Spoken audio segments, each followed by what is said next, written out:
नमस्ते सदा वत्सले मातृभूमे त्वया हिन्दुभूमे सुखं वर्धितो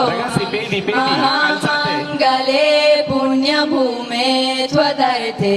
पदद्वेषकायो नमस्ते नमस्ते प्रभो शक्तिमन हिन्दुराष्ट्राङ्गभूता इमे सादरं त्वां नमामो वयम् त्वदीयाय कार्याय बद्धागतीयं शुभामाशिषं देहि तत्पूर्तये अजेयं च विश्वस्य देहि शक्तिं सुशीलं जगत्येनं नम्रं भवेत् श्रुतं चेवयज्ञन्तकाकीर्णमार्गं स्वयं स्वीकृतं नः सुखं कार्ये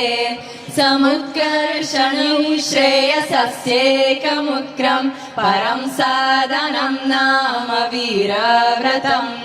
तदन्तः स्फुरत्वक्षयधेयनिष्ठ रदन्तः प्रजागर्तुति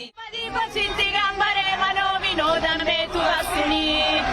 जदा भुजङ्ग पिङ्गल स्फुरत्तनामणि प्रभा कदम्ब कुङ्कुम द्रव प्रलिप्त दिग्वधोमुखे हदन्त सिन्दूरस्फुरत्वगुत्तरीय मेदुरे मनो विनोदमद्भुतं बिभर्तु भूतभर्तरि ॐ नमः शिवाय सदा शिवं भजाम्यहं सदा शिवं